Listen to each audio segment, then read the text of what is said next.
മിശിഹായിൽ പ്രിയമുള്ള സഹോദരി സഹോദരന്മാരെ, പ്രിയമക്കളെ, ഈ പ്രഭാതത്തിൽ യോഹന്നാൻ അറിയിച്ച നമ്മുടെ കർത്താവ് മിശിഹായുടെ പരിശുദ്ധ സുവിശേഷം 8-ാം അധ്യായം 29-ാമത്തെ വാക്യം, Saint John's gospel chapter 8 verse 29. അവിടുന്ന് എന്നെ തനിയെ വിട്ടിരിക്കുകയല്ല, കാരണം ഞാൻ എപ്പോഴും അവിടത്തേക്ക് ഇഷ്ടമുള്ളത് പ്രവർത്തിക്കുന്നു.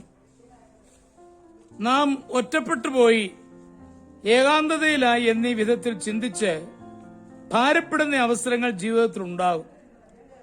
ഏത് രീതിയിലായാലും ശരി, ഏകാന്തത പ്രയാസമേറിയ അനുഭവമാണ്. ഏകാന്തത നമ്മെ ബാധിക്കുന്നത് ഭൗതിക കാരണത്താലും ആത്മീകവും മാനസികവുമായ കാരണത്താലും ആവാം. അന്യനാട്ടിൽ ബന്ധുമിത്രാദികൾ ആരും കൂടാതെ താമസിക്കുമ്പോഴത്തേത് ഭൗതിക കാരണത്താലുള്ള ഏകാന്തതയാണ്.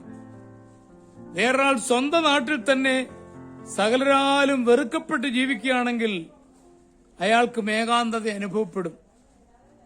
മാനസികവും ആത്മീകവുമായ കാരണങ്ങളാൽ ഉണ്ടാകുന്ന ഈ ഏകാന്തത ഏറ്റവും കാഠിന്യമേറിയതാണ്. നമ്മിൽ പലരും ഈ രണ്ടുവിധ കാരണങ്ങളാലും ഒറ്റപ്പെടുന്ന അനുഭവമുള്ളവരായിരിക്കും. ഈശോയുടെ ജീവിതത്തിൽ ഈ രണ്ടുവിധ കാരണങ്ങളാലും ഏകാന്തത അനുഭവപ്പെട്ടിരുന്നു. പക്ഷേ താൻ ഏകാന്തതയുടെ ചുഴിയിൽ താണുപോയില്ല. സഹോദരങ്ങൾ തന്നെ സ്നേഹിച്ചില്ല. ശിഷ്യന്മാർ ആപത്ത് സമയത്ത് ഓടിപ്പോയി. യഹൂദ പ്രമാണികളും പ്രീശന്മാരും കുറവുകൾ തേടിപ്പിടിക്കുവാൻ പിന്നാലെ ഉണ്ടായിരുന്നു.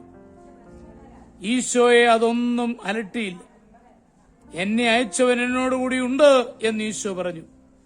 പിതാവായ ദൈവത്തിന്റെ സാന്നിധ്യബോധം തന്നെ ധൈര്യപ്പെടുത്തി.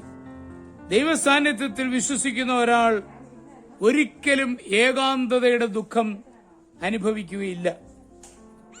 മനുഷ്യന്റെ കൂട്ടായ്മയേക്കാൾ ദൈവിക കൂട്ടായ്മ ഏകാന്തതയിൽ നിന്നും നമ്മെ രക്ഷിക്കും.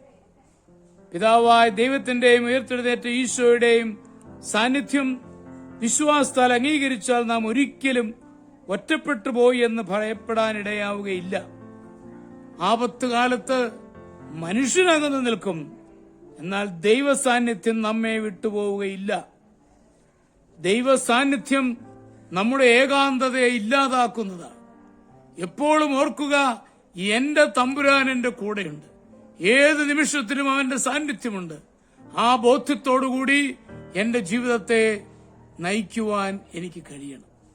നമ്മുടെ കർത്താവ് ഈശോ മിശിഹായുടെ കൃപയും പിതാവായ ദൈവത്തിന്റെ സ്നേഹവും പരിശുദ്ധാത്മാവിന്റെ സഹവാസവും പരിശുദ്ധ അമ്മയുടെ സാന്നിധ്യവും മധ്യസ്ഥതയും നിങ്ങളെല്ലാവരോടും കൂടി ധാരാളമായിട്ടുണ്ടായിരിക്കും, എപ്പോഴും എപ്പോഴും എന്നേക്കും.